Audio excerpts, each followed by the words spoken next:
बाबू रे? 14।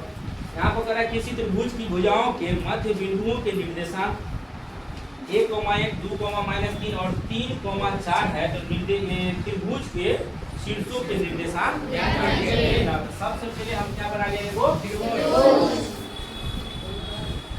मान के चलिए क्या है? ए है, बी है और सी है ना। इनको खत्म हो गया, दिक्कत ये है ना, मंगा लेंगे रहने दो। यहाँ पर देख लो, हम इसका नाम क्या रखते हैं? ए, बी और सी। इसका निर्देशांक है क्या? नहीं है। ये कहा है कि मध्य बिंदु का निर्देशांक। इसका निर्देशांक है बच्चा मध्य बिंदु का निर्देशांक। तो ये बताओ सबसे पहला निर्देशांक क्या है? क्या है? 1,1। यहाँ लिख देते हैं 1,1। उसके बाद दूसरा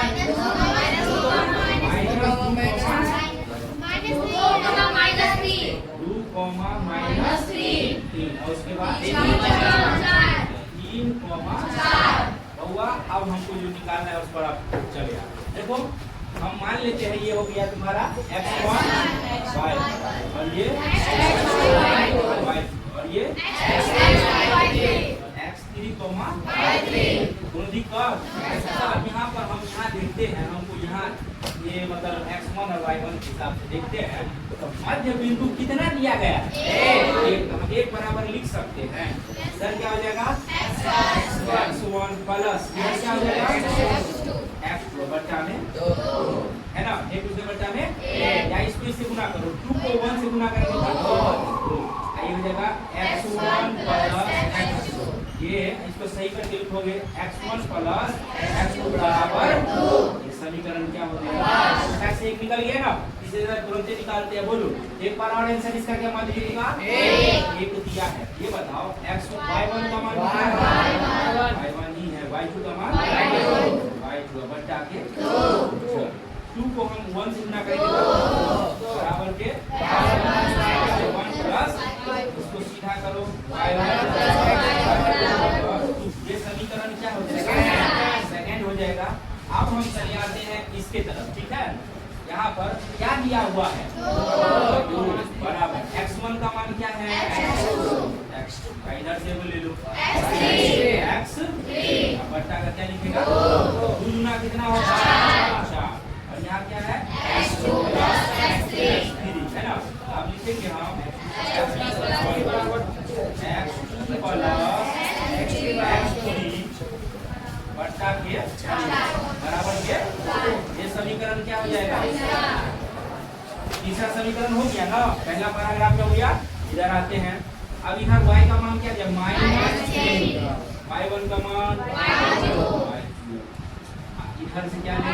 y3 बट्टा के क्या लिखेंगे? अब 2 दिया -6 बराबर इधर क्या होगा? इसको सीधा करो बराबर -6 समीकरण 4 है ना। अब हम इधर चले आते हैं यहाँ पर AC के पास। यहाँ पर कितना दिया गया है? 3 बराबर x1 का मान x2 का x बट्टा का क्या लिखेंगे? 2 दिया बराबर के इसको सही करो x1 प्लस ये समीकरण कितने हो जाएगा? 5 है ना। अब यहाँ पर लिखते हैं फिर से क्या दिया हुआ है? 4। तो y1 का मान y2 का मान y3 बट्टा में 4 का 4 दूनी 8 बराबर लिख सकते हैं y3 बट्टा ये तो चला गया ना। इसको सही कर लेते हैं हम y1 प्लस y3 बराबर 8 बराबर समीकरण क्या हो गया? 6। चलो 6 तक हो गया। क्या हो गया? अब हम क्या करेंगे? हम जो x वाला समीकरण है उसको क्या करेंगे? जोड़ देंगे। इसमें समीकरण क्या है? 1, 3 और 5 है। तो हम लिखेंगे यहाँ पर समीकरण फर्स्ट प्लस थर्ड प्लस 5 को जोड़ने पर तो फर्स्ट समीकरण कहाँ है? बोलो ये है ना x1 प्लस x2 तो बराबर तो नहीं लेंगे अभी, खाली एक्स वाला को जोड़ेंगे ना। इधर क्या है प्लस x2 प्लस फाइव में चले x1 प्लस x3 बराबर। अब इसका संख्या ले लो, इसमें कितना था 2 था और 4 6 और इसमें कितना था 6। अब बताओ सब क्या क्या को कहेगा 2 को तो लिख सकते हैं। तो 2 into x1 plus x2 plus x3 बराबर के 6 4 10 और 12 तो ये 2 से 12 क्या हो जाएगा? हम लिखेंगे x1 plus x2 plus x3 बराबर के 2 के बाद 6। ये समीकरण क्या हो जाएगा? समीकरण क्या हो गया? 7। देखो बना हुआ है सादित में, इसलिए तुम लोग बेसिक समझ रहे हो, समझ रहे हो ना। अब यहाँ पर हम y वाला को ले लेते हैं। समीकरण किस चीज को जोड़ेंगे हम? सेकंड प्लस 4 प्लस 6 को जोड़ने पर तो यहाँ पर हम सेकंड पर चले आते हैं। सेकंड समीकरण y1 प्लस y2 फोर्थ पे आ जाएगा y1 प्लस y3 इसका संख्या भी लिख लेते हैं। 2 प्लस 2 माइनस 6 प्लस 8 दिक्कत यहाँ पर लिखेंगे हम 2 into y1 प्लस y3 बराबर। देखो यहाँ पर ये 8 और 2 10 माइनस 6 हम एक बार लिख लेते हैं 2 into y1 plus y2 plus y3 कितना बचेगा? अभी काट कर कटना जाएगा। हम लिखेंगे y1 plus y2 plus y3 बराबर तो दो दूनी 4। ये समीकरण 8 वो समीकरण तुम्हारा तैयार है। सारा काम हो गया, 80% काम हो गया, 20% रह गया। क्या करना है हमको? समीकरण 7 में से जो जो जोड़े थे ना वो सब क्या कर देना है। हम लिखेंगे समीकरण 7 में से फर्स्ट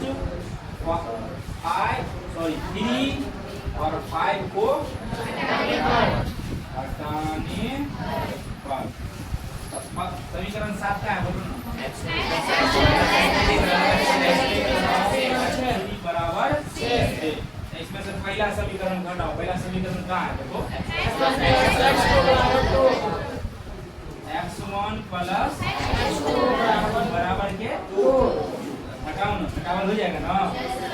इससे ही कट जाएगा, इससे ही कट जाएगा। 6 में से जुड़ तो हमारा एगो आंसर आ गया। x3 का मान कितना आ गया?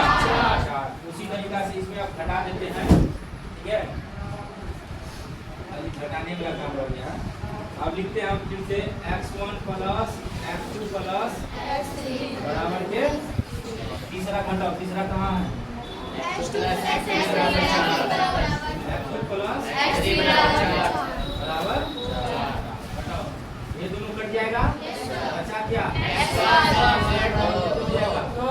एक और आंसर आ गया ना? अच्छा फिर से लिखते हैं x1 plus x2 plus x3 बराबर 6।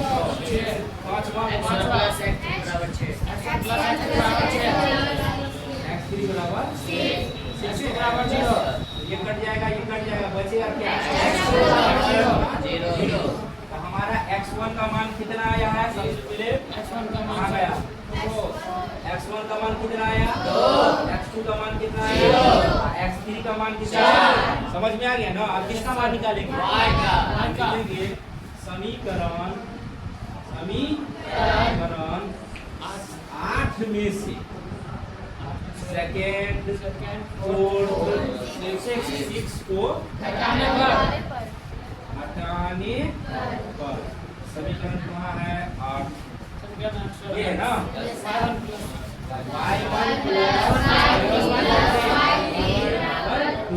इसमें से 2 को घटाओ। कहाँ है?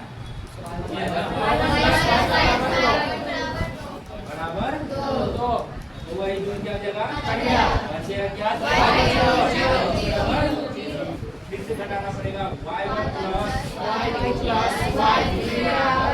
प्लस में से चौथा को घटाओ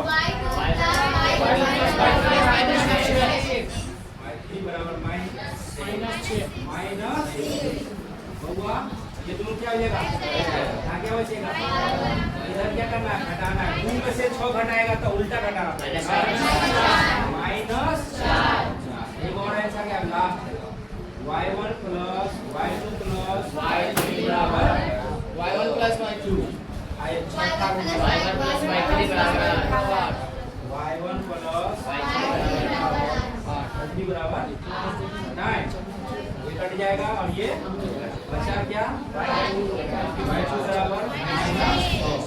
तो हम लिख सकते हैं a b c के निर्देशांक। a b c के निर्देशांक। a का निर्देशांक क्या निकला है? पहला x का मान देखो कितना निकला? x का मान x1 का मान 2 y का मान क्या निकला था? y1 का मान 4 -4 b y1 x2 का मान देते हैं x2 का मान 0 x2 का मान 0 y2 का मान y2 का मान -6 c का मान बोलो। पहले ये निकला था x3 का मान कितना है? 4 यहाँ क्या हो जाएगा? y3 का मान 0 कितना? ये इसका क्या हो जाएगा? आंसर। ये सबसे निर्देशांक ज्यामिति का सबसे बड़ा सवाल है। ठीक है, देख लो यहाँ पर क्या होगा? माइनस और माइनस क्या होगा? 6 और 2 8 होगा। यहाँ पर यहाँ भी कितना हो जाएगा? 8। इसका आंसर हो जाएगा 2 का मान 8।